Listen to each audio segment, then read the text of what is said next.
Hello, my friends and gems. Yep, I'm on the road again, or I should say, I'm in the air again on my way to Destin, Florida, where they had a historical snowfall.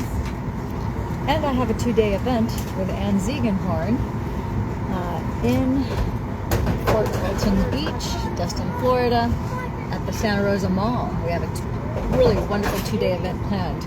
So I thought I'd come on here and share it with you guys because sometimes I take for granted that you all know everything that I know, and I realize when people ask me certain questions how important it is to share these things with you guys. So I'm going to tell you a little secret.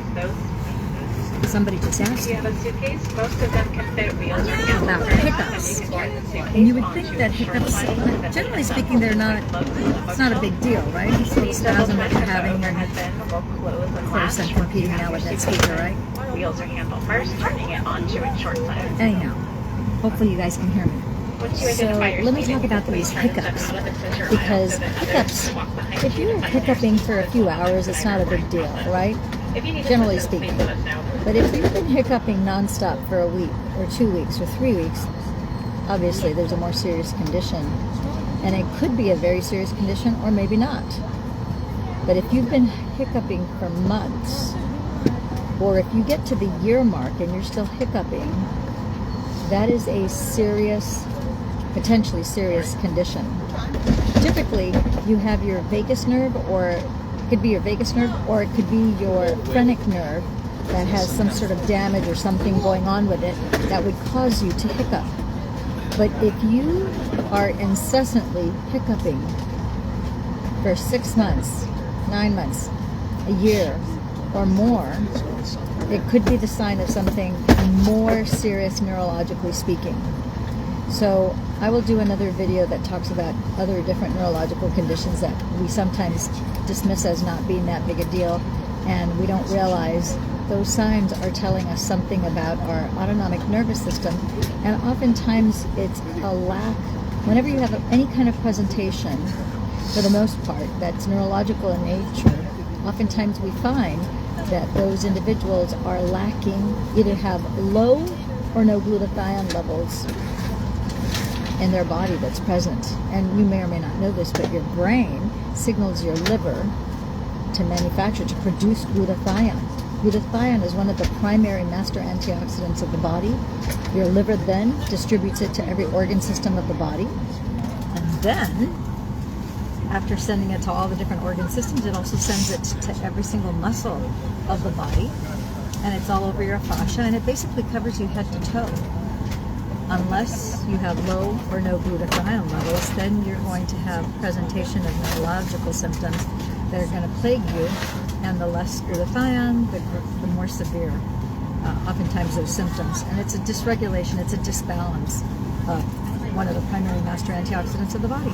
Luckily, you can increase your natural glutathione levels. And some people think, oh, I'm going to take oral supplementation of glutathione. Well, guess what? That doesn't work. And there's tons, you can do your own research and find out that there's scientific studies that show that the moment glutathione supplementation, taken orally, when it hits your stomach, the hydrochloric acid breaks the glutathione tripeptide, decimates it. It cannot survive in the stomach environment, so you don't get to absorb it through your stomach lining and your intestinal walls, because it's basically broken down and destroyed before you get any benefit of it. So the only ways that you can take glutathione are really through an IV, an injection, or you can activate your original glutathione levels from when you were conceived in your mother's womb through orthomolecular acupuncture patches that are using photobiomodulation. Okay, photobiomodulation, that's a gigantic word. Basically means wearable light technology. And with this orthomolecular acupuncture patch, it's basically an organic crystal nanotechnology that's going to mirror back your own infrared light to signal back on your original glutathione levels from when you were conceived in your mother's womb, and it's going to start to unring the bell of damage in your body, because now you have an increased level of glutathione. When you use a glutathione patch, along with the other 4 primary master cell activation patches to take care of the primary systems of the body, now you have 100% basically coverage, and it's going to optimize your entire body, start to bring all your body chemistry, antioxidants, minerals, micronutrients, and so forth, all into place. You still need to take supplements. You still need to eat healthy, organic food. Don't eat garbage, processed, synthetic, man-made food. You want to eat natural foods that come out of the ground, you know, not packaged in plastic, right?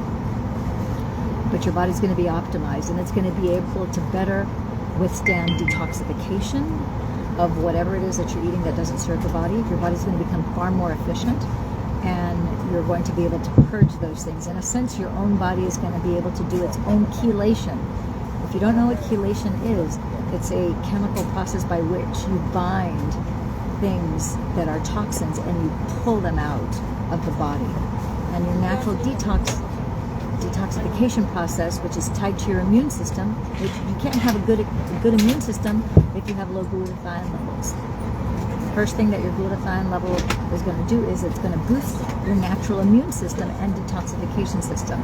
So you're going to get rid of everything through urination, defecation, perspiration. A little bit is going to be through exhalation, because we do get rid of a little bit of toxins through exhaling.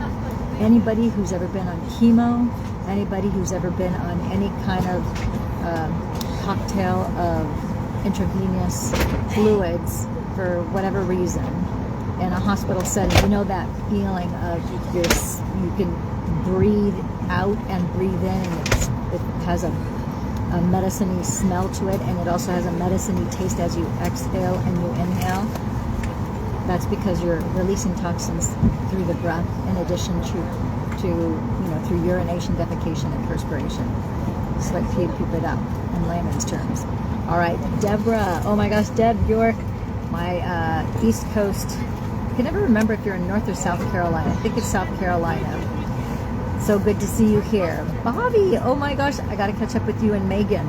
They've been playing phone tag here with Megan, so I got to see if maybe as soon as I land in Dallas, perhaps, I'm going to have a little layover there. I'm going to see if I can reach out to Megan, because I wasn't able to connect with her yesterday. Who else is here? Kathleen, thank you for tuning in here. So let me know if you guys have any questions, because I thought it was really important for you guys to know that, you know what, if you know somebody who's been hiccuping for days on end, or even a week, and they haven't stopped hiccuping, they should go see the doctor, believe it or not, for that hiccup, because it could be a signal of something more serious. Most definitely, if they've been hiccuping for more than 6 months or a year. I just spoke to somebody yesterday.